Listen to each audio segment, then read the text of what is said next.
Hey, everybody. Happy Tuesday. Thanks for joining us at a new time. Coach Cece and I are old ladies. Okay. The 6:37 p.m. was a little too late for us. I hope you guys don't mind us hopping up onto your screens a little bit early today. But we have a pretty good discussion coming up. Yeah. How was your weekend? And how have you been? I am well. The weekend was good. Got out of the house and did some activities, just like holiday Easterish kind of stuff. And it was relaxing and nice. How was yours? It was busy. That sounds fun and relaxing. Mine was not very relaxing, but it was still fun. I had a conference that I had the pleasure of speaking at in Atlanta. So we had to drive to Atlanta and getting ready for the talk. And traveling with two kids is kind of stressful, but they did really well. Good. And then we visited my sister and my niece, and then we went to the aquarium, which I always forget how big the Georgia aquarium is, but it is huge. It's huge. I've never Uh, been. if you ever go to Atlanta, you have to. It was quite expensive, but it was still good. And let me put my computer on Do Not Disturb. There we Oh, go. All right. Yeah, it was really good. So they had so many different exhibits. We went into shark exhibit, and the kids loved it. Of course, the penguins were super cute too. So that was the highlight of the trip. very nice. Yeah, yeah. So, in honor of Women's Month. Oh, I appropriately have this good hoodie on, Empower Like Michelle and Michelle Obama, in case every time I wear this hoodie, folks are like, Michelle, who? Why are you even asking me this question? There's only one. There's literally only one. Seriously. But in honor of Women's History Month, we are going to be discussing topics on women's health. And today we are going to be talking about the vaginal microbiome. Yes. So I guess I could start this conversation with when did you hear the phrase vaginal microbiome? And do you recall being raised or being taught about the vaginal microbiome per se? So the term, as far as I can recall, the first time I heard it was when you said, "Hey, I was on a podcast and we talked about the vaginal microbiome." I was like, "Oh, okay, makes sense. Everything has a microbiome." So we're gonna say maybe a month ago. Mhm. Cool, cool, cool, cool. Now, if you think growing up, did you have any talks or discussions that you look back now and it had to do with the vaginal microbiome, but that's just not what we called it? Because I I when I thought about it, I did, but I wanted to ask you first. Yeah, I would say like God, I hate telling my age on here. So when I was growing up, there were commercials for Summer's Eve douches, Yes, yeah, and so that, which you will never see ever again. no, Um, for good reason. so at that time, it was important to use a vinegar solution periodically to keep things fresh down there, per whoever created Summer's Eve. Don't know who it was. Don't know if that person was even in healthcare or knew anything about the vagina Or even have one, to or be had a honest with vagina. you. It does help when you There have one. you You have a go. little bit better understanding of what's going on there. Just a smidge, just a little And bit. um, and then as far as so this wasn't directly related to the microbiome per se, but it was like sideways related, I guess. It was like a neighbor because we would talk about like friends and adult women who were supervising me as I was going through the phase of my life or understanding my menstrual cycle, would talk about freshness and odor and the importance of Yes, hygiene and cleaning. yes. It was all external cleaning, but indirectly that is what I was working on. You want to make sure that that microbiome is clean because if it's not, things might get a little stinky. Yep. And I think that's oh, and then like people weren't saying microbiome, but they were saying, I guess they were doing that. I don't know. I've heard different things about vaginal steaming, but that was there's Oh like yeah, Yoni epidural steaming. and vaginal Yeah. steaming, and those things were coming about maybe in the past like 4 to 5 years that I recall. Mm-hmm. Mm-hmm. Yeah. When I sat and thought about this question, because I had similar experiences, my mom and aunts guiding me going through puberty and all these things, getting ready to get into womanhood and taking good care of yourself. We had certain conversations similar to what you mentioned. But when we think about it, the very first kind of guideline that we have as women that support our vaginal microbiome, which without us really thinking about it, is when we get older and we're already potty trained, we learn to wipe front to Mhm. back. And Now, in my wiping generation, we didn't learn to wipe front to back. We just learned to wipe.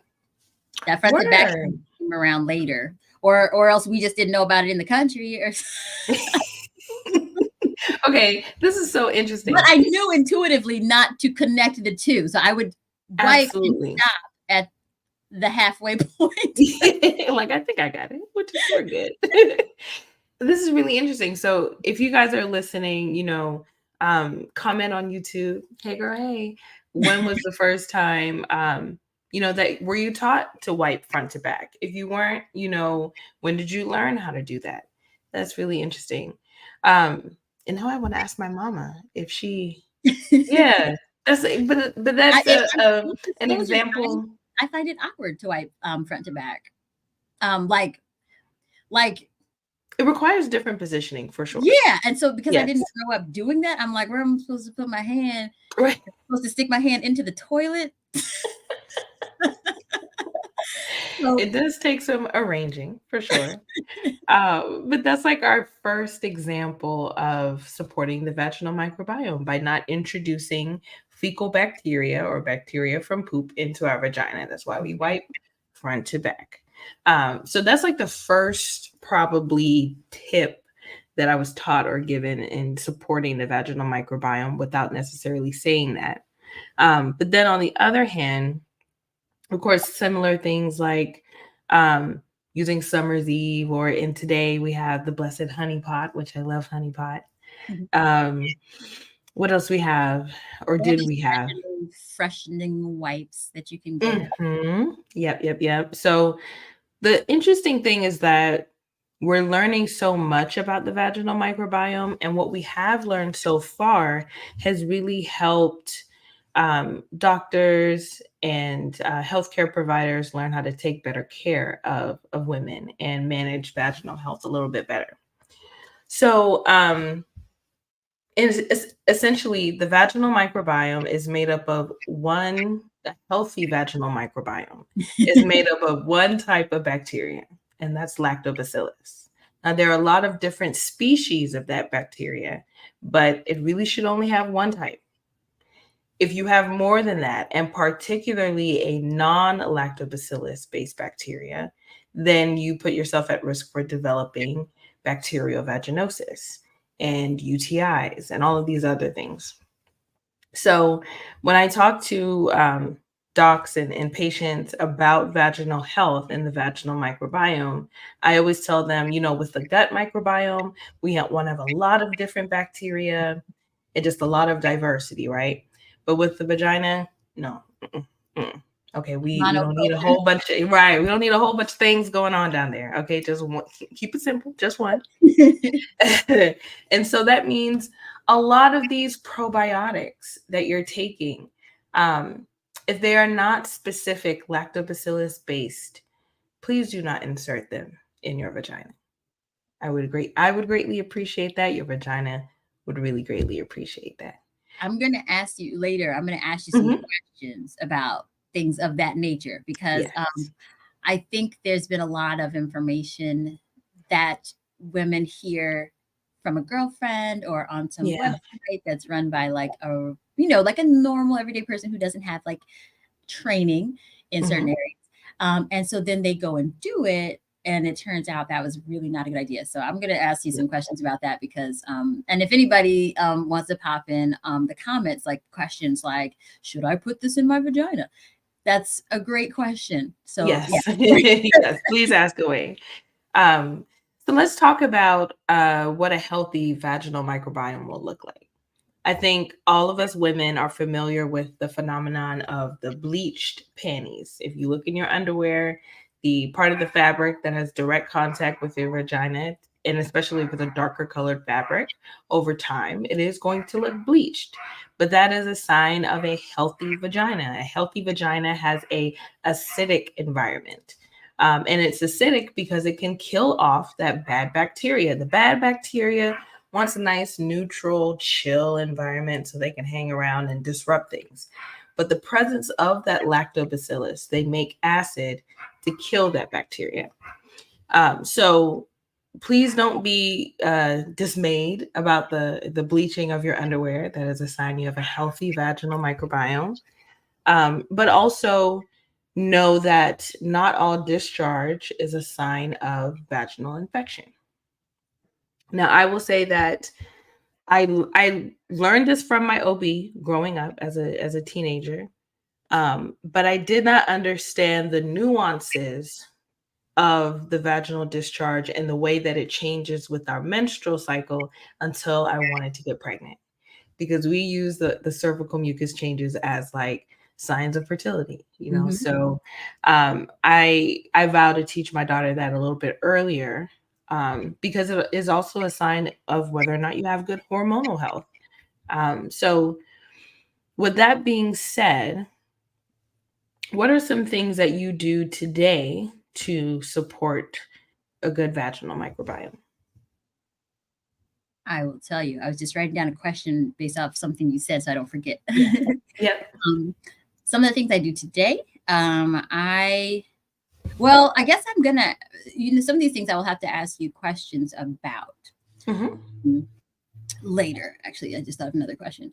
Okay, and so some of the things that I do is I try to keep a healthy diet.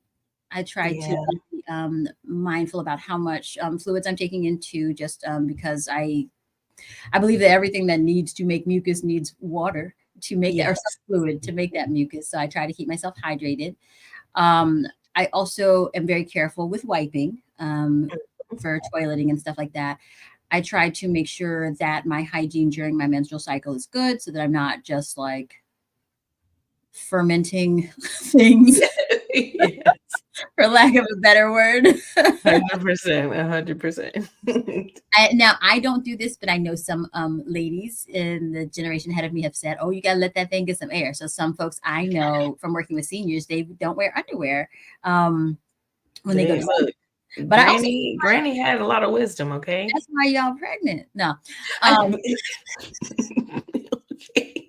That's exactly why they all had 7 and 8 and 9 and 10 had children. 100%. oh, and now one thing I did, I don't like wearing underwear that connect the two areas. So I'm thinking of Mhm. like thongs and G-strings and stuff like that. Like I think if you're gonna have some fun times and you're just gonna wear it for a little while, no biggie. But for me, I think if you're wearing it all day, like I used to in high school, I just feel like Right. it's cross contaminate. It's like flossing yourself. And so, I mean, now honestly, now if you have a good pair that fits, it will stay put and it's not flossing. Correct. But I Yes. do feel like I don't like having something in between my butt cheeks. And then I just feel like it could travel. Whatever is back there in my tush could You're travel you're forward and not wrong. get that You're moving. not wrong. So, so You're like not like wrong. if you're just gonna have it on real quick because you're being sexy, whatever. Like that doesn't bother me. But I think long term wearing of things like thongs is probably not the most comfortable. I also think that some of these things I'm thinking about as you asked as I'm talking. But like the pants that I wear, I try to think about how they feel in contact with that area and if they're causing Mm. like friction or anything like that. Um, which is another reason why I like to wear underwear because it keeps my pants from coming into contact with my crotch. So Yes. yeah, so those are some things that I would say I regularly do. I can't think of anything. I mean, and showering. I mean, I wash. So Yes. I mean, that's number 1. My niece, I hope she doesn't mind me saying this. Anyway, she just got her cycle. Now everyone was like, "Oh my God." And I was like, this is a "Yes, wonderful thing. wonderful. We're gonna embrace it." But she, I was telling her, I was like, "All right, remember what Tia told you. You have to shower twice a day. You should be doing that anyway, but particularly during your cycle." 2 times a day minimum. So yeah, a lot of those things that you mentioned, I do as well. So I would say to make sure I have a good, healthy vaginal microbiome and good vaginal health, definitely probiotics. So I take two different kinds of probiotics. I have my usual gut probiotic, and then there's a women's one. Mm-hmm. Now, for everyday vaginal support, it's good to add it into take like an oral supplement, because just like you said, there is a chance of cross contamination.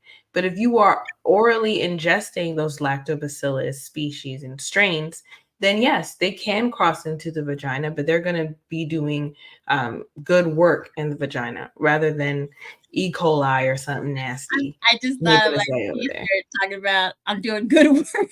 Listen, Vagina. okay, Jealous. yes.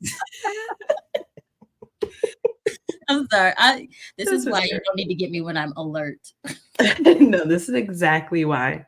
Okay, because in the evenings we're a lot more chill, and now we're nice and spunky. I'm a big fan of Honey Pot. So I What use their is sensitive formula, but Honey Pot is a company that's Black owned and woman owned. them? I know they make like Yeah, products. yeah, owned by Beatrice Dixon. And she created a herbal formula to help with bacterial vaginosis. She said that her ancestor visited her in a dream and gave her the recipe, and it healed her of many months of not being able to resolve the BV. Okay. But what were you going to ask? How do you consume this product?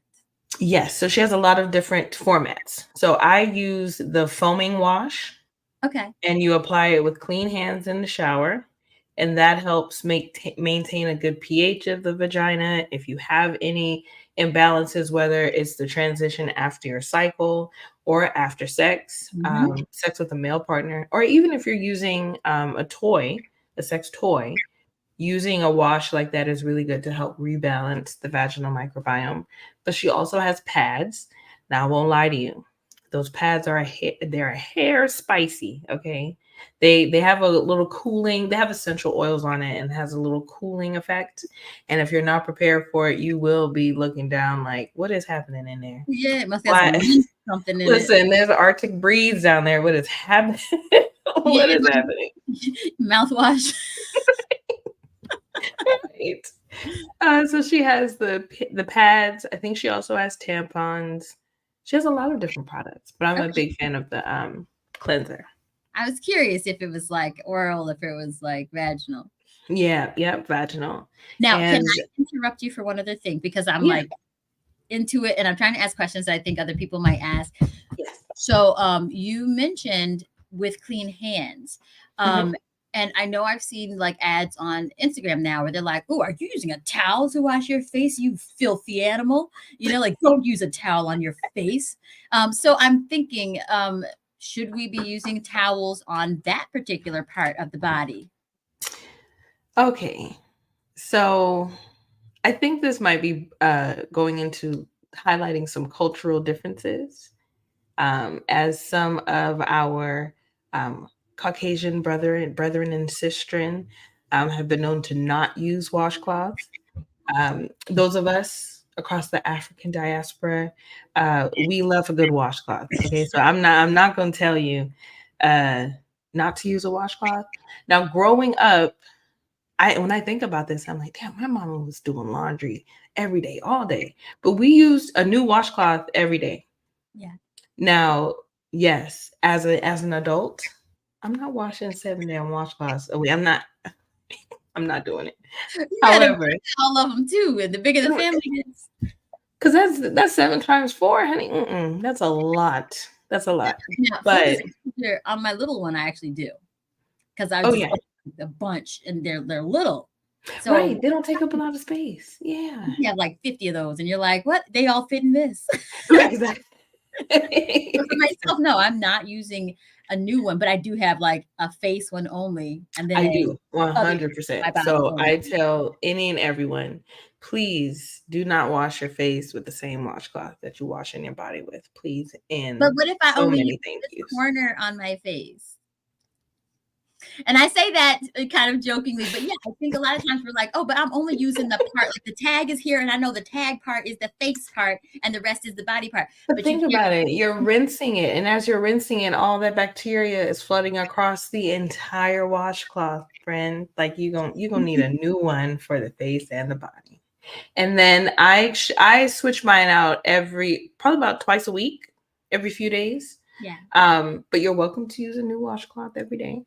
Mhm. But I will say that yes, clean hands are important because you don't want to transfer bacteria from your hands into your vagina. Right. So one tool, apparatus, whatever you want to call it, that I don't suggest for vaginal cleaning is like a loofah or one of those like puffs. Because you can't really clean it. You can't. That's Sorry. nasty. Just the thought of it made me, oh, my face. Mm-mm. And there's no judgment, guys. No judgment. We are None. reacting to our own person. Oh, and we forgot to give the disclaimer. We are not giving medical advice. There we go. There We you are go. educational and a little bit of clowning. So Yeah. Yes. we are here to entertain you. Yes. And then as always, don't forget to subscribe Yes. and rate. Thank you. Amen. In the chat.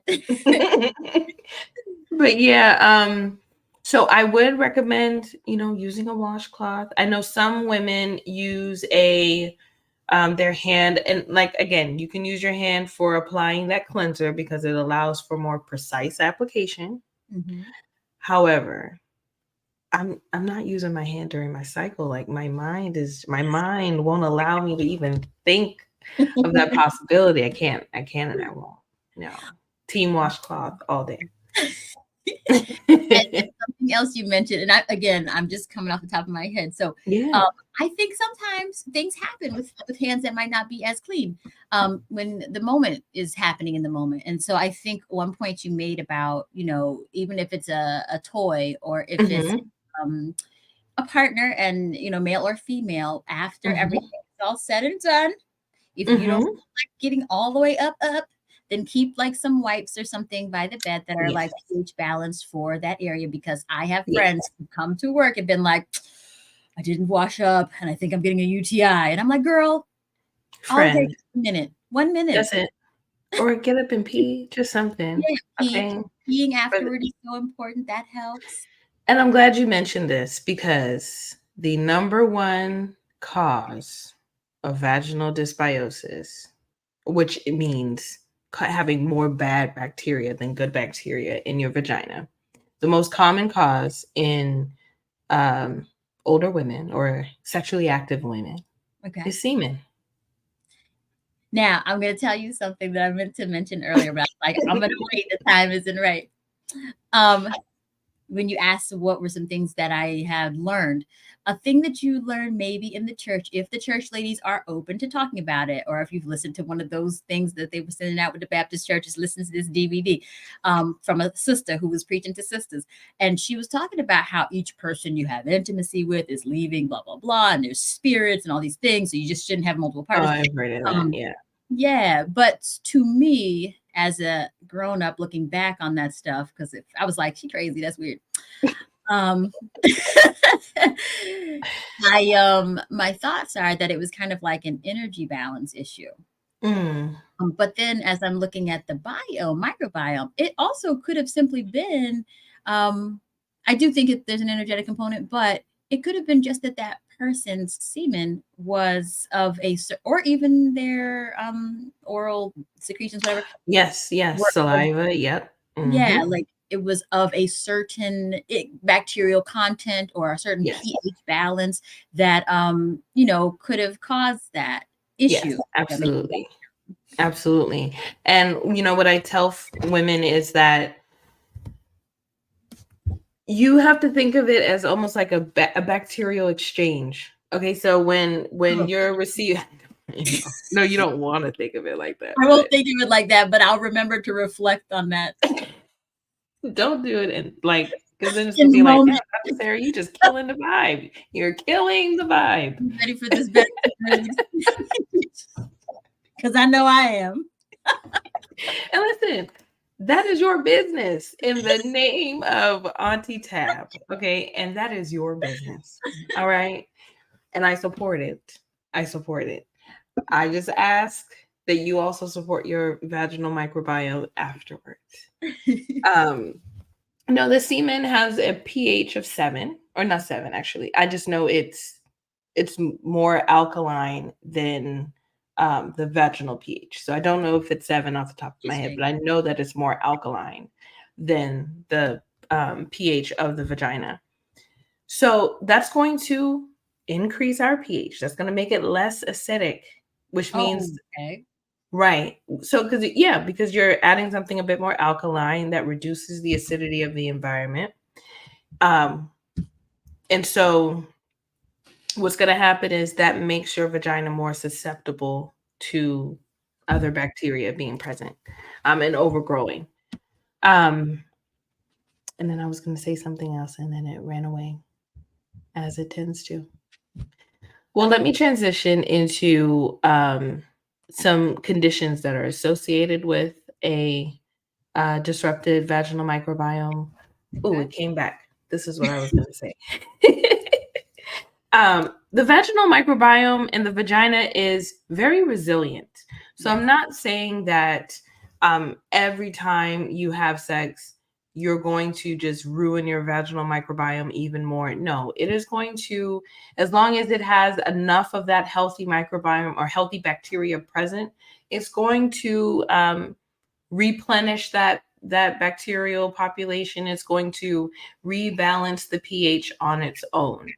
But if you are already experiencing vaginal issues, meaning you tend to have recurrent yeast infections or recurrent bacterial vaginosis, um, a vaginal discharge that is a strange color or smells bad, those are signs of vaginal issues. And that means that your vaginal microbiome may not be as resilient, meaning that anytime you um, expose it to something that's going to change the bacterial composition or change the pH of it, um, is it going to bounce back or not? Or is it going to just be further and further away from what a healthier one looks like? It sounds like your vagina, if it has a weak microbiome, a weak immune system, then it's going to be more prone to something, kind of like how we Mhm. understand the immune system of a person who has a compromised, immune system for Exactly. a reason. Exactly. Exactly. And it changes throughout our cycle. The level of hormones changes the type of, not just the type, but how much of the bacteria is present. Our menses changes it as well. So it's very dynamic and very fluid. And as long as we're taking care of it, it can bounce back. Okay, so transitioning into common conditions. So I just kind of talked about them a little bit just now. Yeast infections are a sign of vaginal dysbiosis or unhealthy vaginal microbiome. Classic symptoms of a yeast infection is itching, burning, a cottage cheese, curd like type of discharge, and a foul odor. Um, what else? Vaginal or bacterial vaginosis That's what you is were calling. another one. BV, yes. Bacterial vaginosis, also known as BV. That is really just the most basic form of vaginal dysbiosis is when you have more bad bacteria than good bacteria. Yeah. And it can have a big impact on our health. It can impact our urinary health. The more vaginal infections you have, you could also be susceptible to having urinary tract infections because everything is close together. Okay, the urethra, the vaginal canal, and the anus, all right there. So we want to make sure we're taking good care of that Now, I as want well. to ask a question because I've worked with ladies who have chronic UTIs, Mhm. and I have not inquired of them if their doctor is actually looking at their vagina as well. What they usually do is get a urine. Yeah. Do they need to get a culture from the actual? I mean, not need to, but is it a good idea if you're a person out in the world Mhm. who gets frequent UTIs and a woman with a vagina, like, would it be a good idea to have your vagina like a swab to see if that's contributing? Because what I You usually hear is could. they're just doing a urine, and then Yeah. giving them an antibiotic based on whatever's coming out in the urine. Okay, it clears, Exactly. but it comes back in 3 months. So, maybe they don't have great hygiene, maybe, who knows? But Mhm. maybe it's because they've got a off balance vaginal situation and it's just causing this thing to chronically become a problem.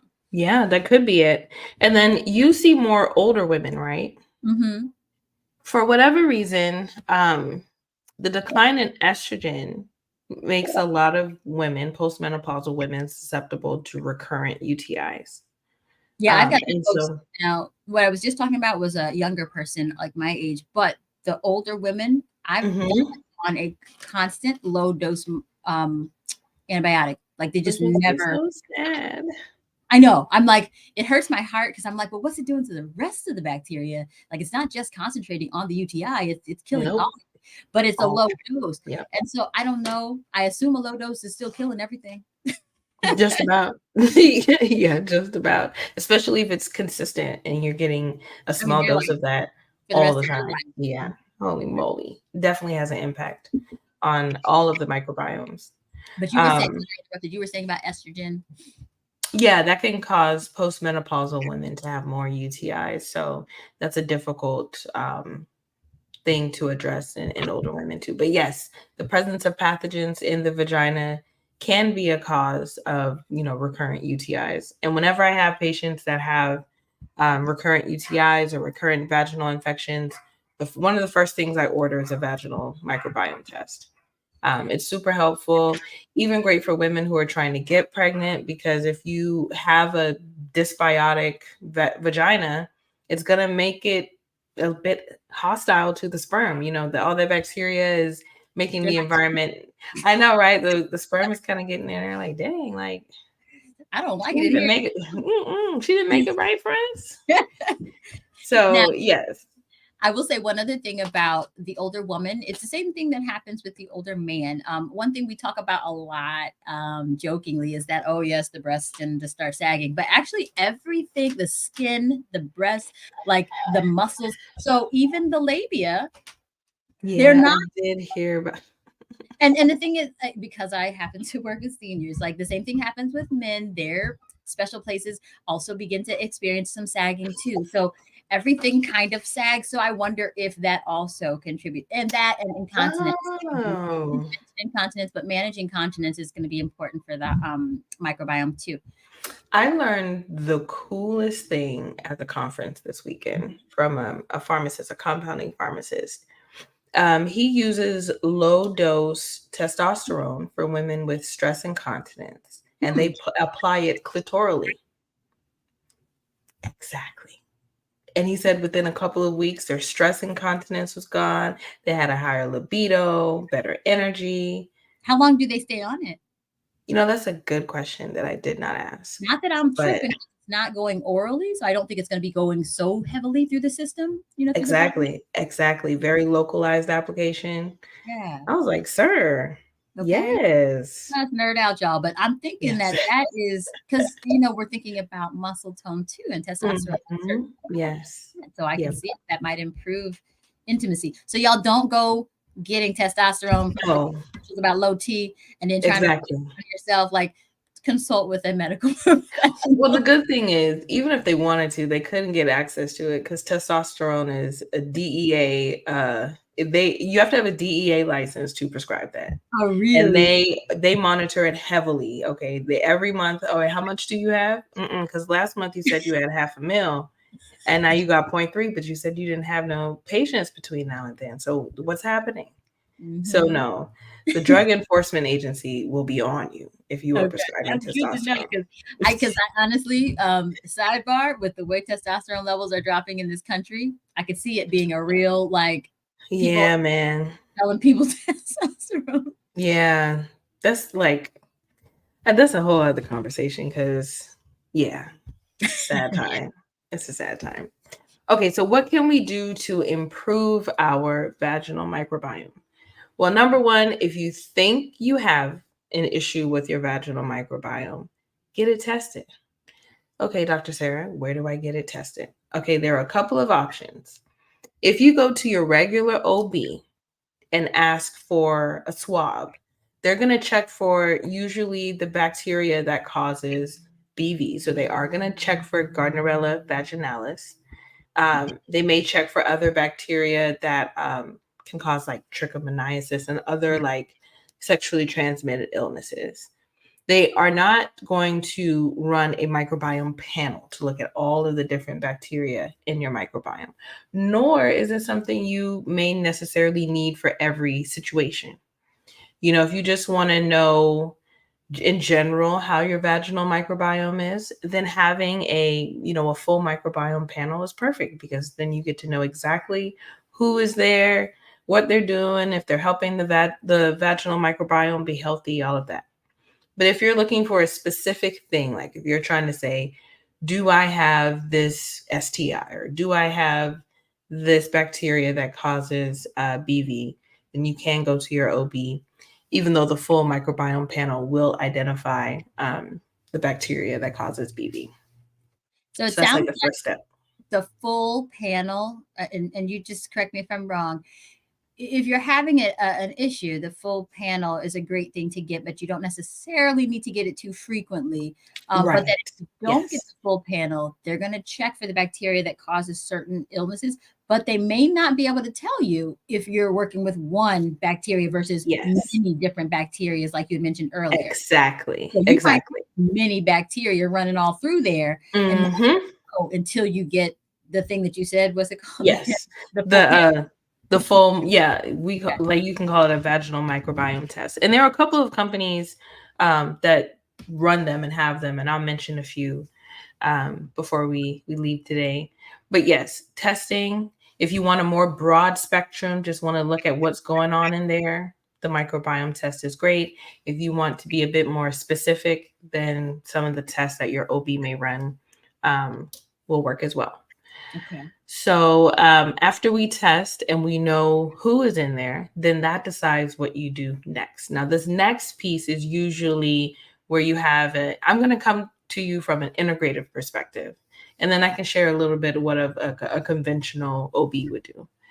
So if you run a vaginal microbiome test and it comes back that you have mostly lactobacillus species, and maybe a few little bacteria that we don't want in there, then that would prompt me to want to introduce more good bacteria. So that could be something as simple as taking a women's probiotic every day, and that could be enough.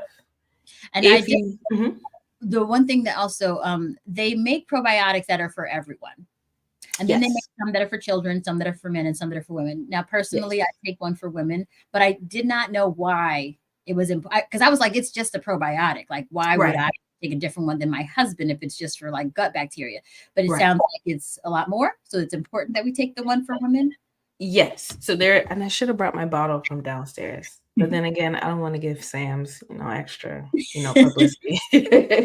But it is a regular women's probiotic, but it has the four main types of lactobacillus species that are found in a healthy microbiome. So a healthy microbiome will usually have some mix of four main types of lactobacillus. And so that probiotic has those four, plus the like lactobacillus reuteri and rhamnosus. Will have those to help support a healthy vaginal microbiome. So it sounds like definitely go for the one for women if you can find it, because it Yes. does make a difference as opposed to a general broad spectrum kind of probiotic. Okay. Absolutely. So you can choose to address the bad bacteria through probiotics, or through we often use suppositories. I know a lot of women are familiar with boric acid suppositories. Now, some boric acids, I actually will say I don't immediately jump to using boric acid suppositories. What For does some women, do? so it makes the pH a bit more acidic. So it helps Okay. acidify the pH of the vagina, which in turn will kill off some of that bad bacteria.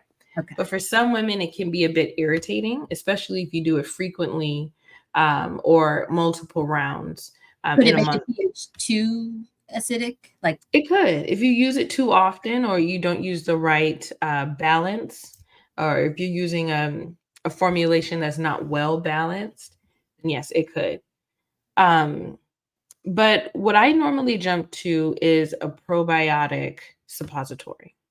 So it's a suppository made of cocoa butter and shea butter and a little bit of vitamin E, and then they mix in those probiotics. So a suppository is usually it's a um, something that you insert. So usually it has like a coconut oil or coconut butter or shea butter, and you insert it into your vagina, and it gives the probiotics a chance to be directly inserted into the vagina. And that I found has done a much better job of supporting and changing the vaginal microbiome than the oral ones. Now, I remember, so this is me throwing in some of those crazy questions. I remember when I was younger, if you had a yeast infection, some girls would say, oh, you just take a tampon and you dip it in yogurt and then you put it in your vagina. Dr. I've Sarah, heard is I've heard that. Um, you don't have to do that now because we have so many other amazing things that you don't have to go do that. So here's the thing: there is some truth to that in the sense that yogurt is a fermented dairy product, so it's going to have that good bacteria, a little bit of bifido and a little bit of lactobacillus, but it may also serve as food for some bad bacteria that's in there. So like the you dairy. run exactly the dairy sugars run the risk of feeding the bad bacteria, even though you may be inserting some good beneficial bacteria. So my response to that would be, please, could we not? Let's not do that. But I understood the Sounds like a wisdom. good idea. You're right. The wisdom in it, I see where they were going. Okay, I see the vision. But we have some more efficacious ways of making the microbiome more healthy. Okay. Yeah. What else could we do? Definitely consider hygiene. So not just hygiene of like showering and everything, but making sure that we are choosing moisture wicking underwear and well, actually, I won't say moisture wicking because usually the clothes that are moisture wicking have a lot of chemicals in them that make them, Wick. yes, that make them hydrophobic, meaning they repel water.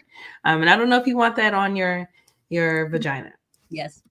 But I'm going to ask you this question. What fabrics would be less good to wear over your vagina? I know a lot of underwear come with cotton, like just like a little sachet thing that has a pocket in it. yeah, yes. But so a lot of them have that. So I guess as long as they have that little bit of cotton there, we're good. Right. So you definitely want the piece that's having direct contact with the labia to be cotton. Okay. Definitely not a fan of like satin or anything like that. And again, short term, so you can look cute and fine for a little while, do your thing, boo. I'm here for it. Long term, especially if you're busy and you're sweating and all Like kind of stuff is going exercise or something. exactly, then we want to have like cotton underwear that's breathable, that's going to facilitate that air, moving in and not allowing bad bacteria to kind of ferment in there and cause problems. Now I'm gonna sorry, I keep coming up with questions as you're talking, No, but this I'm is good. thinking about exercising. I wear underwear like all the time. I probably should let that thing get some air, as the seniors say. But when I'm exercising, I also wear underwear. I know that Yeah. there are exercise clothing is usually made from elastic materials. Mhm. And so if your exercise clothes doesn't have a nice cotton lined crotch, would you recommend that? Because sometimes people don't want to have a panty line and you don't want to wear a thong because it's like maybe it's moving because you're like doing exercise. Right. Um, so if it doesn't have like a nice cotton lined crotch or lining at all, because a lot of workout pants, I'm picturing pants in my brain, like they tend to have like some extra little piece that they Yeah, sew. it's often like a diamond, Yeah, which yeah. I would I'm gonna yeah. And Men it's have designed a diamond in the middle of our pants. Because I know a woman did do that. Yes. But what would you say? Like, would you say for things like if you're going to be working out, Yeah, it's a good idea to protect that area because you're going to definitely. Okay. Yes, you are going to sweat. I would definitely recommend doing breathable cotton underwear after you get done working out. Take a nice shower, and apply, your usual underwear and go on about your business. But yeah, What definitely want to. I'm sorry, I have so many questions No, because you I've never did. had this conversation with anybody. What about like if you're swimming or you're at the beach? Is that Ooh, because I know like sand sometimes, whatever. yeah. So just what are on that? Yeah, I mean, have fun. Just take care of your vagina afterwards. So Okay. having a good shower, making sure there's no sand or dried salt down there, and just making sure that we're doing our best to restore it after activities that may throw the pH off. Okay. Thank you. Yeah. Yeah, you're welcome. You're welcome. Um, I'm trying to think of anything else. I just want the young ladies, do Questions. not let these young men make you feel some type of way about your vagina. Okay. They couldn't even take a day of caring for a vagina, much less a lifetime. Okay. I have So been some of please. the single dads with daughters. I am like, yay, because they have to really learn. They have to teach this little Yes. girl how to properly clean herself, and Yes. they can get it because like little boys is like completely, yeah, whatever. Do whatever you're doing in there. Okay? Whatever. That thing's Right. almost undamageable. Okay. Although potty training Roman, I was like, wait, y'all don't wipe with tissue afterwards? You just I and had to then ask, move like, on. am I supposed to put lotion on this or do we skip that part when we're washing the body? Like, what am I supposed to do with this? I don't have one. That's such a good question. Though. That's like, Yes. I really don't know. So, but well, I wanted to ask you.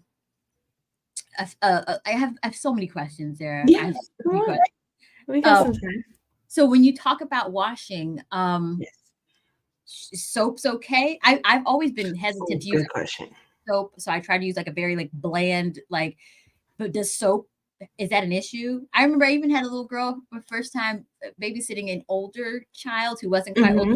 and she was like, "How hard should I scrub it?" I was like, "Girl, I don't know. Hard enough." So, should we be Just really until it feels clean.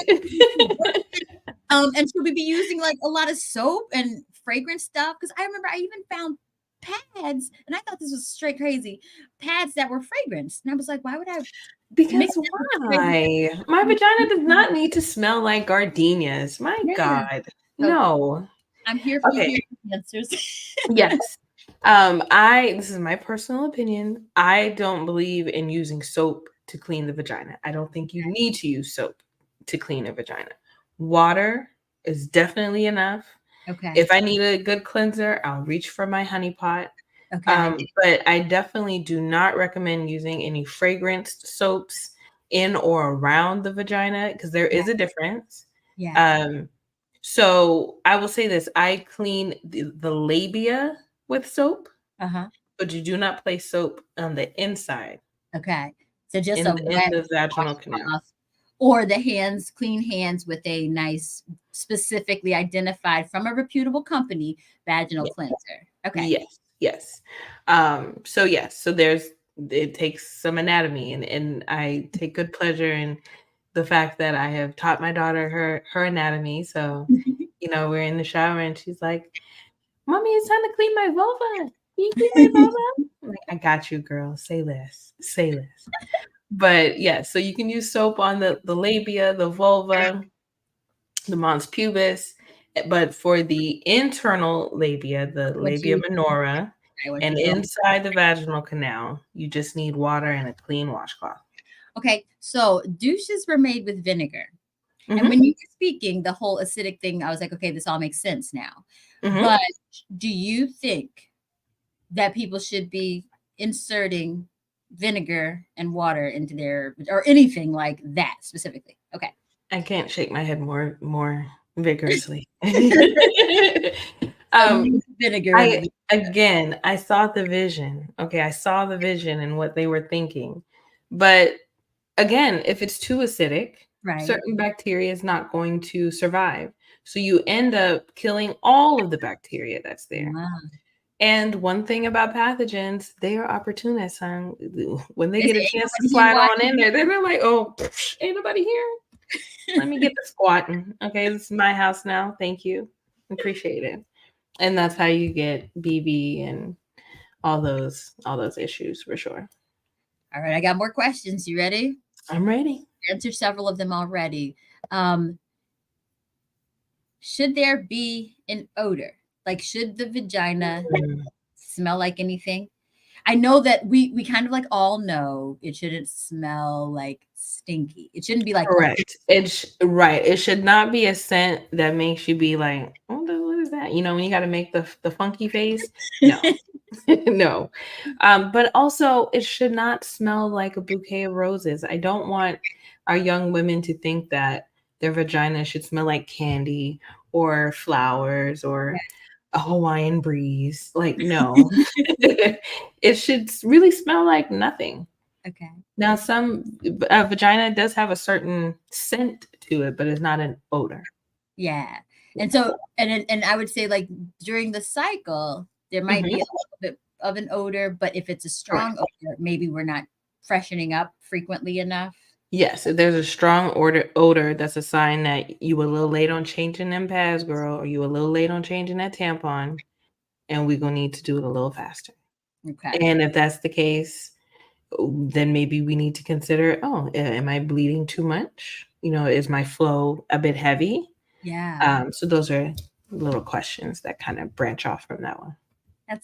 That's awesome. I didn't even think about like the heavy flow, especially with young women who are like just learning about their bodies or if they're dealing with some type of Mhm. you know, menstrual lady health kind of issue that causes them to have a heavy flow, like just to change more frequently. And that can help with Yeah, the odor. The odor is usually from bacteria, right? It's like correct. something's, yeah.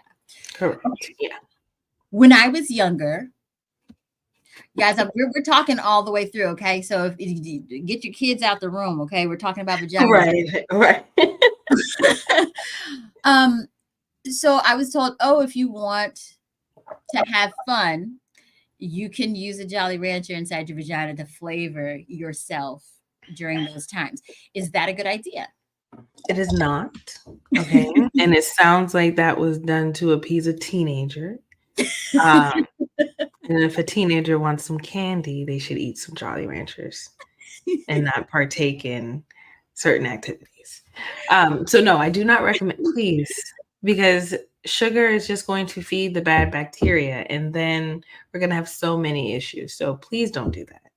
Um, Are there options again, for people who want to have fun with their partner and they would like to use some different flavor type stuff? What could a person do for those intimate times? that's difficult because one thing that we meaning like researchers have found, oh, my computer's about to die, have found is that sorry, I can't do two things at once, so Take your please time. hold.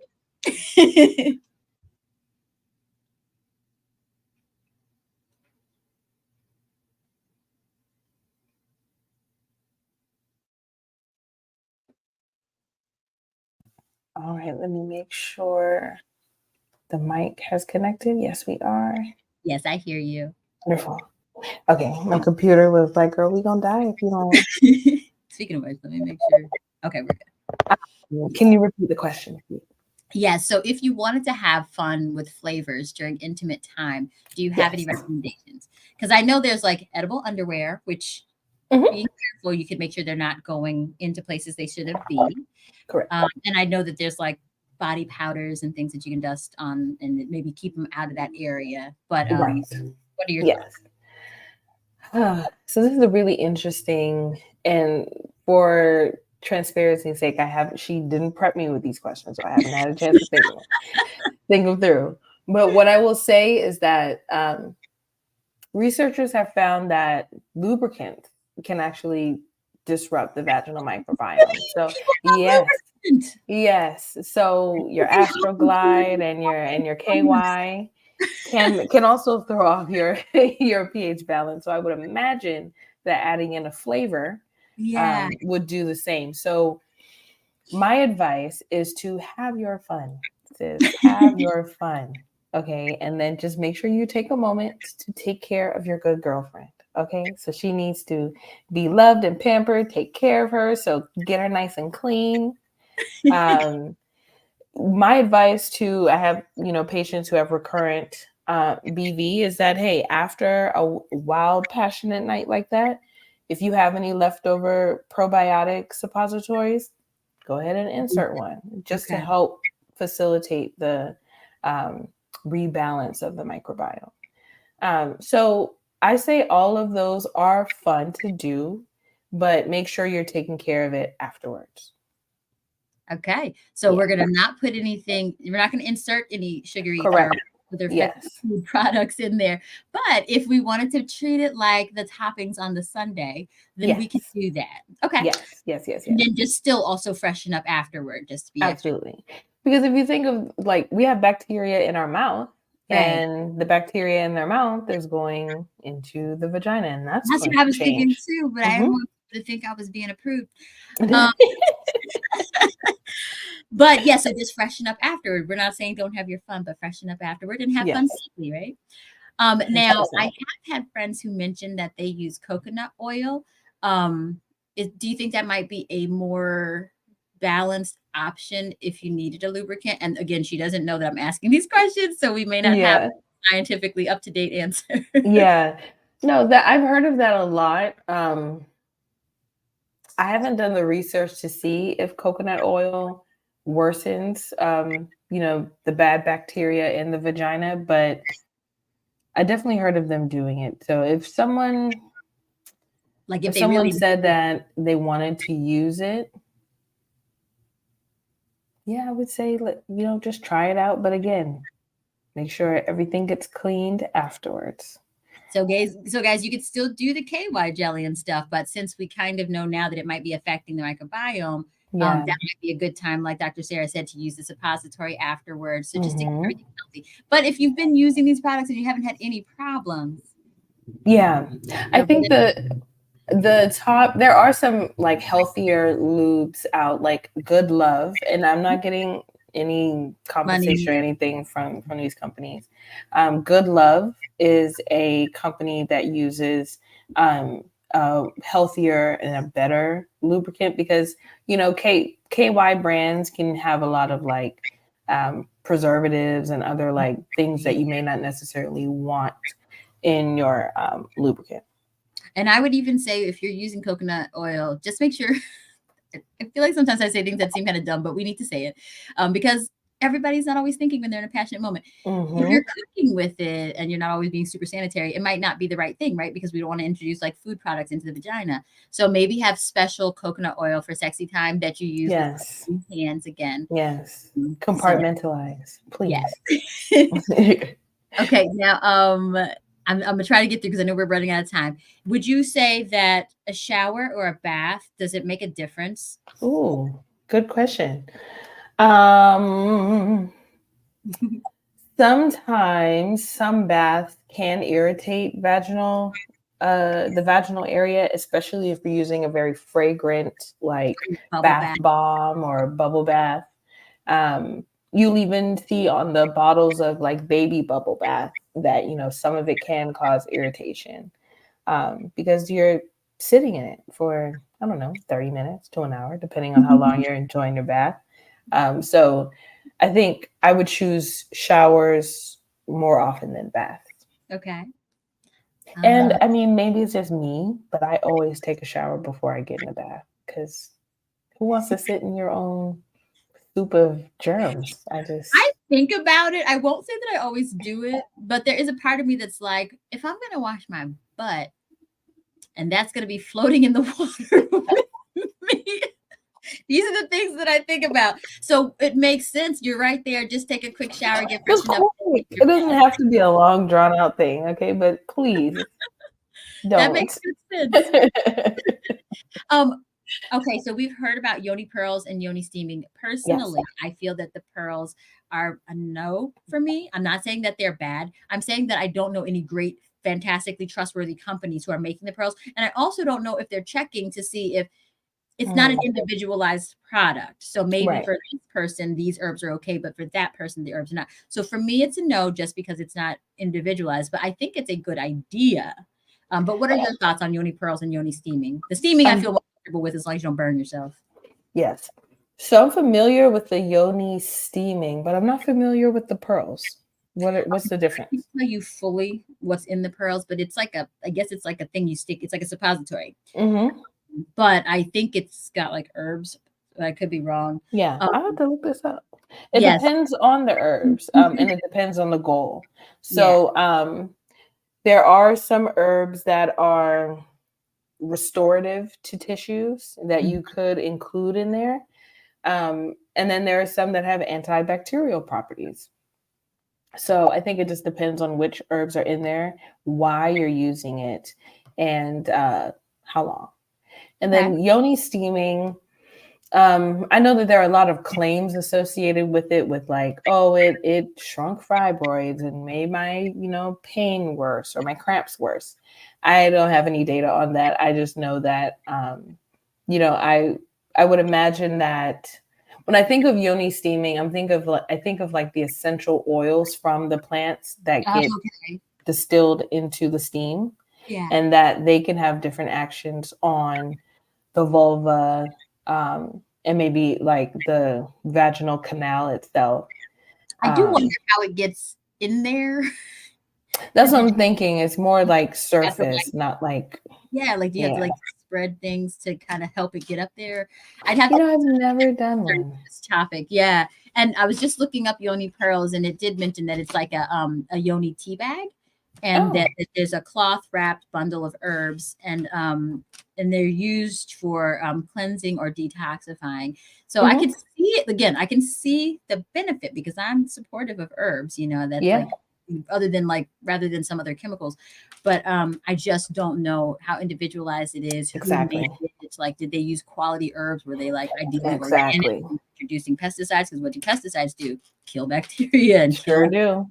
do. Yep. So Yep. Interesting. I'll have to look more into that. I feel like I've asked a bazillion questions, and the only one that we didn't touch on, I had one like what happens during menstruation, which you talked about a bit, but if there Mm-hmm. should be anything special that we're doing during our cycle. Um, okay, so just Resting, girl. We don't hygiene. need to be doing all that work on our cycle anyway. Go lay down somewhere if you can. The last question, and then I know we're over time, is what we eat a factor? So we know the bacteria, but Ooh. if we have a high sugar diet or something like that, like does that matter? Yes, high sugar diet is going to feed bad bacteria. Okay. Good fiber, meaning leafy greens, root vegetables, fruit, um, oats, grains, those sorts of things, they feed the good bacteria. So the better your diet is, the better your microbiome is going to be, both gut and vaginal. Okay. Yeah. I thank you so much for letting me ask you like a million questions. Of course. Exciting. Yes, I hope you all enjoyed our episode. Please don't forget to subscribe and rate wherever you get your podcasts. I wish I could tell you when we're going to come on again. I want to say next week, but I have to check our schedule. Either way, we look forward to seeing you all again on the next episode of the Black Girl's Guide to Natural Medicine. Bye.